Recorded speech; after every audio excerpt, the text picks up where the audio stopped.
Today we're taking a look at the Nike Odyssey React 2.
.55 miles, 8 minutes, 12 seconds per mile, having an absolutely fantastic time in the Nike Odyssey React 2. This is a version with Flyknit, and it's an exciting shoe for me. I never had a chance to review version 1, but now I'm taking a look at version 2. But before I get into my first thoughts from my first run out there today, I want to go into a couple of disclosures.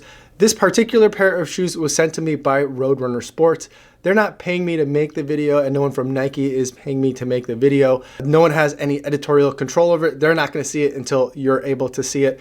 So while I did get the shoes for free, the opinions are definitely going to be the opinions that I have. Although keep in mind, I do have a preference for Nike. So in terms of bias, yes, I'm extremely biased, but it's not because someone sent me these shoes for free. So in terms of the actual review itself, the shoe is a 10mm drop shoe, full React midsole, rubber in strategically placed areas on the outsole. Overall, I think this is a great combination. What I'm gonna really try hard to do is not make this a comparison to the Epic React. That's a video that's gonna be coming out tomorrow. Today, I wanna spend time talking just about this shoe by itself as a standalone shoe. So in addition to the full React midsole, there's the new change in terms of last year to this year is that there's Flyknit in the forefoot. They call it a Flyknit version, but it's really only the forefoot and the tongue that have Flyknit material in it. The kind of the middle, the saddle of the shoe, I'm not sure what this part is called, up to the back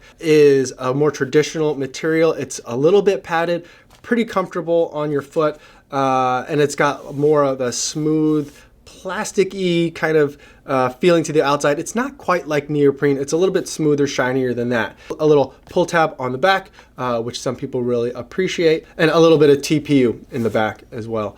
On the upper it tells you that the shoe is a Flyknit shoe, which I think at this point, Nike is just trolling us. Last year, they gave us the Turbo where it said ZoomX right on the midsole, but that midsole was a combination of React foam and ZoomX foam, and it wrote the word ZoomX on the React foam. I'm sure that's just a design choice, but it just strikes me as odd that they would write ZoomX on the React phone. And this time on this shoe, they've written the word Flyknit on the shoe on the portion of the shoe that's not Flyknit. Now, I guess you can't really write Flyknit on Flyknit, but I don't know why Nike's doing that to us. Why do we have to have the word Flyknit on here at all? It doesn't say React on this foam at all, except here. This entire midsole is React midsole, and it says Nike React on this orange TPU heel counter. So in terms of the Flyknit, while you could see your socks as you put your shoes in there, it's really breathable, and kind of the holes in the mesh of this Flyknit are pretty large, relatively speaking. But the knit itself is pretty strong. It keeps the structure and shape pretty well. The area that it's a little bit different is in the tongue, where this part is really stretchy and a big departure from the padded tongue in the version 1. This tongue gave me a little bit of problems, especially in the transition from this part of the Flyknit here, which is much more of an open weave and a thicker material, to this material up here. And I think another part of that problem of this transition here was because of the fact that this is a tight fitting shoe. Very snug, not a lot of room in the toe box, felt very narrow, and not a lot of height in terms of how tall it is here. Yeah, I did get it a little bit dirty today. There was plenty of room for me in terms of where my toes ended to the front of the shoe, but in terms of like toe box volume, it was tight. It reminded me a lot of the Pegasus Turbo. It's to the point where I'm not sure that I'm gonna recommend people go up a size. I'm still true to size 9 in this running shoe, but if you have a wider foot or if you have experience in the turbos and the turbos were too tight and you wanted to go up a size, you might wanna go up a size in this shoe. I'm not gonna firmly get to that point yet. It's still, I only had one run in it, right around the 10-mile mark on this shoe. But I will say at this point, if you're looking to get this shoe, try it on first before you buy it to make sure the sizing is right for you.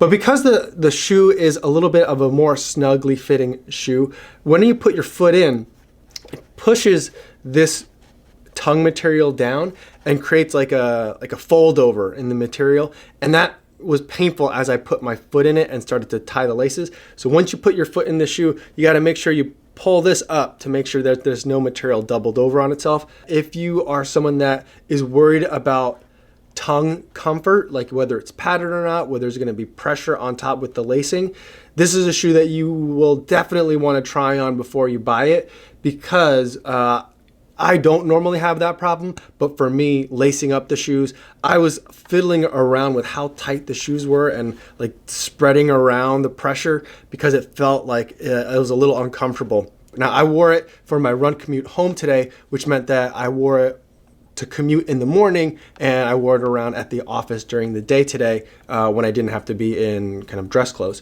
And so I did find by the end of the day myself, I wanted to slip my feet out of this, and I took a little bit of a break.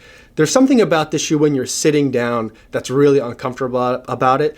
And I noticed the same thing in the Vomero 14s as well. I took those on a work trip. When I was sitting in an airplane in the Vomero 14s for a couple hours, I definitely felt a lot of pressure at the top of the foot. And I thought maybe that's just, you know, with the air pressure sitting down for a long time, it changes the circulation. Maybe that's what it was. But then I felt the same thing when I was sitting around at the office in these. So I'm thinking, I think your foot position changes when you're sitting versus standing up. And so it's putting extra pressure on the forefoot.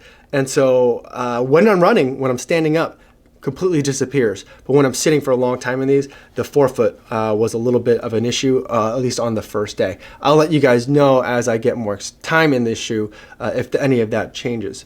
In terms of the running experience, running in the full React midsole was overall really, really nice, and I really enjoyed it. There's a lot of React midsole cushioning in the heel, so when you're running at slower paces, it's going to be really comfortable. But once I got faster, that's when this shoe really started to shine, and I felt like it was agreeing with me the most. The one other problem that I did have with the shoe, and that's common with a lot of React shoes that I run in, is that after a certain point, I got a little bit of a hot spot in my right foot. That's something that I've heard from a couple of other people that you're getting the same thing, but I'm starting to wonder if, and I'll explore this a little bit further in an upcoming video, but I'm starting to wonder if maybe that's an arch height issue and an arch support type of issue. But something that has been consistent for me in terms of running in React shoes is that after 6 to 8 miles, I start to get a little bit of a hot spot in at least one of the shoes. And I definitely experienced that right around the 8-mile point, almost on the dot. My right foot started to have not a hot spot, but like a friction point almost, as if not that the Epic React foam would be dying out or bottoming out, but it felt a little bit uncomfortable, something that I noticed for the remainder of my run today. The other thing that I noticed here is that instead of it just going all the way around, it's got this little notch down here, which some people, in terms of looking at the version 1, I remember I didn't get a chance to run in the version 1. Some people have said that this has added a little bit of extra stability to it, or a hint of stability to an otherwise neutral shoe. I didn't really notice that at all. I didn't think that this was more or less stable, or that it affected the ride at all. I'm not sure how deep this goes, and this is where I'd really like to see a cutout if anyone has a V1 cutout, how deep interior to the shoe this goes, or if this is just more of like kind of a guide rail, or how this is working. But I think that this is, for me at least, it didn't really affect, nothing that I could feel in terms of my strike. So whether it's just decorative or not remains to be seen. So those are my thoughts on the Nike Odyssey React 2. These thoughts are really preliminary, but from my experiences today, I'm pretty excited about this shoe, and I'm very much looking forward to logging a lot more miles in this, even though it is blue, but it is a blue with orange, so it's kind of reminding me of New York Knicks colors, gang gang. I grew up watching the New York Knicks, so John Starks was my favorite player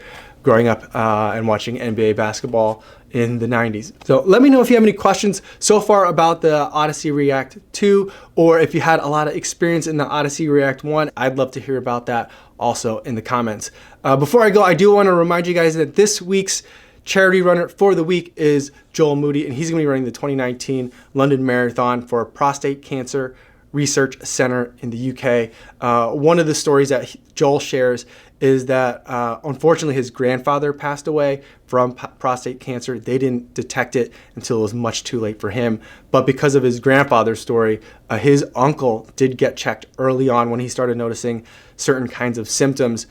And he did have prostate cancer as well, but because of early detection, his uncle was able to beat the disease. And so it highlights the importance not only of funding research for cancer, but also spreading awareness for cancer, so that way we don't, especially as men who hate to go to the doctor, so that way we don't just ignore symptoms and hope that they'll eventually work themselves out or go away, which I am very much guilty of doing that all the time. So thanks, Joel, for sharing your story and also for raising money for this charity. I'll post a link in the description to Joel's fundraising page in case you'd like to learn more about Joel, the London Marathon, and what he's going to be doing. That's all I have for today, everybody. Thanks so much for watching and for making it to the end of the video, and I will see you guys tomorrow. Yo, what's going on?